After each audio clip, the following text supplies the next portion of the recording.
have plenty of law enforcement sources, intelligence sources. You are a fixture on the Washington landscape, and I know you talk to lots of people. What are they saying about Kash Patel? Well, no one has really ever thought Kash Patel was up for this job. He has no experience in this area, really, to speak of. He was primarily seen as a provocateur and as a podcaster. Earlier you mentioned that Pam Bondi is losing confidence in him. I'm not 100% sure that she or anybody ever actually had confidence in him. And I think people were waiting for, the first issue to come up where he would reveal himself to be incompetent. As it happens, that's this issue where a friend of his was murdered. And he both managed, this kind of feat of appearing too close to this in a way that actually may have some legal consequences. And also, too out of touch to actually know what was going on. And so, he within the FBI, of course, over the course of the past couple of weeks, as, people have seen, or months even, as people have seen the firings that have gone on because people were involved, for example, in the January 6th investigations, there is a huge amount of resentment among FBI agents towards Kash Patel. And that's only been compounded. He and Bongino got onto a call, which I think you've reported about at The Beast, to say, you've got to find the guy. There's a lot of pressure on us, and it was profanity laden, and that also alienated more people within the FBI to think that he's not competent because he's not competent. That's a rather depressing conclusion. I mean, can I just, having covered many of these types of events, not perhaps as big as Charlie Kirk, but certainly having covered crimes in states across the country, I have some sympathy for law enforcement because this isn't always very straightforward who's done it. Yes, there was a picture. Kash Patel seemed absolutely furious that they hadn't shown him the picture as soon as they had it, and they'd obviously delayed giving it to him. But they did release the photo, which carries its own burden because often people come up with false leads, right? And they did get the guy. They may have got him because his family gave him up, but within 30 hours, the alleged killer had been taken into custody. I think the Kash Patel of this is that there is clearly, he has a major problem with his FBI agents, that they do not respect or trust him. And we don't really know the full truth of this 12 hours delay in giving him the photo, but he had just tweeted something that was wrong and badly wrong and potentially set back the investigation. So it's conceivable and understandable that FBI agents might not pass him material in case he tweets it. Right. He's also aggressively trying to claim that this was an amazing investigation at his direction. He used the words me, my, and I believe 15 or 16 separate times in the course of a 7 or 8 minute interview on Fox. And he's really trying to own the idea that the arrest was down to his actions. MAGA people who are not getting behind this say, well, it was just luck. He got, the father turned in the suspect. And that's not brilliant police work.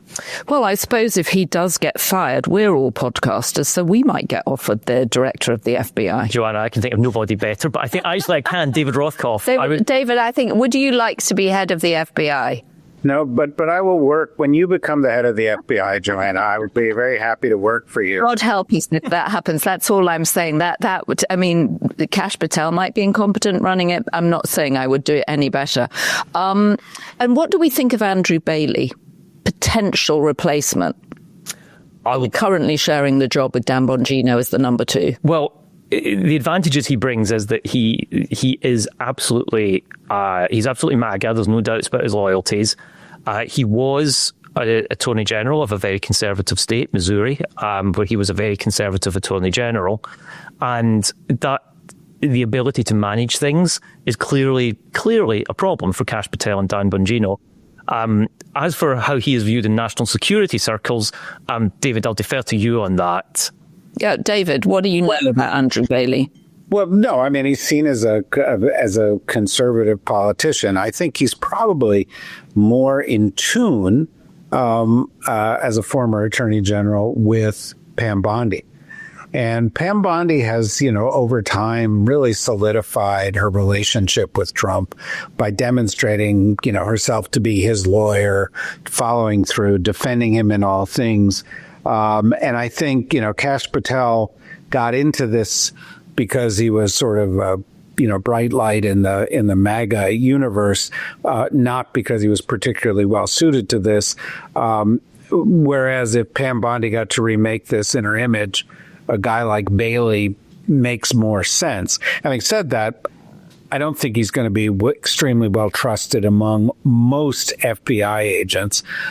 These purges have really done a lot of damage, and their lack of concern for the business of the FBI, sending FBI agents into Washington, D.C., for example, or putting them on to, deal with Trump administration priorities has taken them away from their core jobs. The FBI has been asked not to really track foreign, espionage in ways that it did in the past.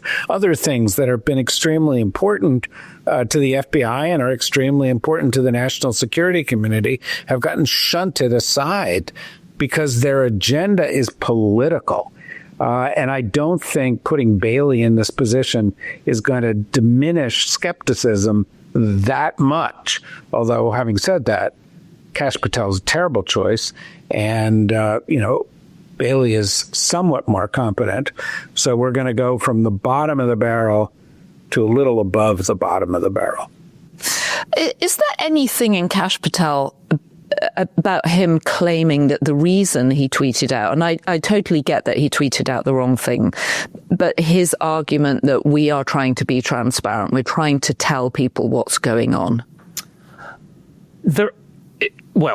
I think there are two answers. There's many answers to that. There's two answers to that. And one is, that sounds like a good idea. It sounds like a helpful idea. Transparency is a great thing. The other answer is that the FBI are the premier law enforcement organization, maybe in the world, because you trust them. You trust that what they say is true. And one of the big problems that Pam Bondi and her prosecutors, specifically in Washington, D.C., are finding is that they can't get indictments past grand juries on their chosen causes. And the diminution of trust in the FBI is extremely dangerous. And the reason not to be transparent in real time is because you need to be sure it's true and it's right and it's accurate, because people need to trust the FBI. And if people stop trusting the FBI, then they can't, it attacks the basis of prosecutions. It's a difficult path to go down for an organization that spent, David, you will have far greater historical context on this than I do, but 50 years ago, it was in a disgraceful position after J. Edgar Hoover and after Nixon. And it really has clawed its way back and made itself an organization people trust. Yeah, it certainly has improved its reputation from the days of J. Edgar Hoover. But having said that, reputations are easily destroyed. And when you have an FBI director who's going out and spreading things that aren't true, he says it's transparency, but it's not transparency if what you're saying is a lie, right? It's not, just giving words doesn't create transparency. You actually have to give perspectives on the truth. And they've tried to be ahead of this story for political reasons. And that continues to be an issue. I thought it was quite interesting that Governor Cox of Utah yesterday spent a lot of his time on morning shows saying we don't know what the motive is yet.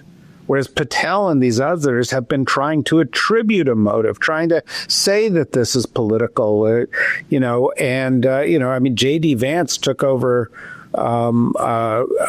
Charlie Kirk's podcast today, had on Stephen Miller, and they were talking about the left being behind all of this violence and turning the power of the government against the left. And so, what you really see here is that there is a move from Trump and from Miller and from J.D. Vance and from a lot of these people not to solve the crime, not to be transparent, but actually to use the crime as a justification for their authoritarian power grab.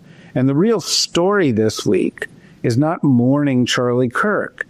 It's how is this administration going to use the death of Charlie Kirk as an excuse to overreach, to target their enemies, to gain more and more executive powers. That it's a trigger. If it's not quite the Reichstag moment some people are calling it, it's the same exact game where you look for an excuse to grab power. And that's what's going on right now.